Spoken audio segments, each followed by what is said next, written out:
സുഭാഷിതങ്ങൾ 14, 15, 16, 17.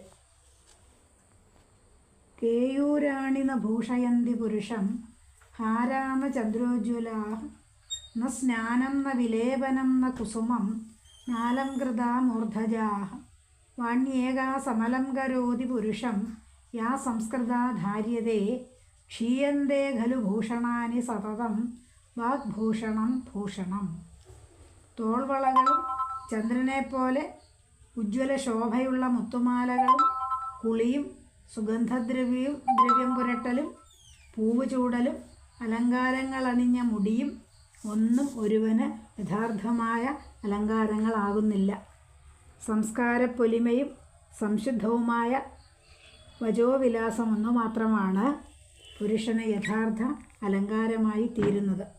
മറ്റ് വിശിഷ്ടാലങ്കാരങ്ങളെല്ലാം എപ്പോഴും നശിച്ചു പോകുന്നവയാണ്. വാക് വൈഭവം ഒന്നു മാത്രമാണ് മനുഷ്യന് യഥാർത്ഥമായ അലങ്കാരം. കണ്ഠസ്ഥായ ഭവേദ് വിദ്യ സാ പ്രകാശ്യ സദാ ബുധൈഃ യാ ഗുരൗ പുസ്തകേ വിദ്യ തയാ മൂഢഃ പ്രതാര്യതേ. ആലോചിക്കുക പോലും ചെയ്യാതെ യഥാവിധി അവതരിപ്പിക്കുവാൻ തൊണ്ടയിൽ ഒരുങ്ങി നിൽക്കുന്ന വിദ്യയാണ് വിദ്വാൻമാർക്ക് പ്രകാശിപ്പിക്കുവാനുള്ളത്. ഗുരുവിലും പുസ്തകത്തിലും തങ്ങി നിൽക്കുന്ന വിദ്യ മൂഢബുദ്ധിയായവന് കളിപ്പ് പറ്റുന്നവയായിരിക്കും. അവ യഥാസമയം ഉപകാരപ്പെടുകയില്ല എന്ന് അർത്ഥം. അജ്ഞഃ സുഖമാരാധ്യഃ സുഖതരമാരാധ്യതേ വിശേഷജ്ഞഃ ജ്ഞാനലവദുർവിദഗ്ധം ബ്രഹ്മാപി നരം ന രഞ്ജയതി. അറിവില്ലാത്തവനെ എളുപ്പത്തിൽ കാര്യം ഗ്രഹിപ്പിക്കാം, നല്ല അറിവുള്ളവനെ ഏറ്റവും എളുപ്പത്തിൽ കാര്യം ഗ്രഹിപ്പിക്കാം. എന്നാൽ അല്പം ചില അറിവ് നേടിയിട്ട് തനിക്കെല്ലാം അറിയാം എന്ന് ഭാവിച്ച് നടക്കുന്ന മഹാമിടുക്കന്മാരെ കാര്യം ഗ്രഹിപ്പിച്ച് സന്തോഷിപ്പിക്കാൻ ബ്രഹ്മാവിന് പോലും സാധ്യമല്ല.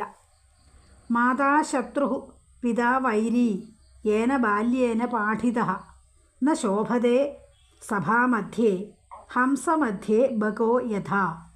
ചെറുപ്പത്തിൽ വിദ്യാഭ്യാസം ചെയ്യിക്കാത്ത മാതാപിതാക്കൾ ഒരുവന് ശത്രുക്കൾ തന്നെയാണ്.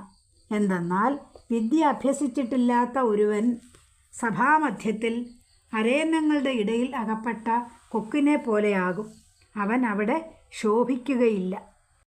നിങ്ങൾക്ക് ഈ സുഭാഷിതങ്ങൾ ഇഷ്ടപ്പെട്ടെങ്കിൽ സബ്സ്ക്രൈബ് ചെയ്യുകയും ലൈക്ക് ചെയ്യുകയും ഷെയർ ചെയ്യുകയും ചെയ്യുമല്ലോ.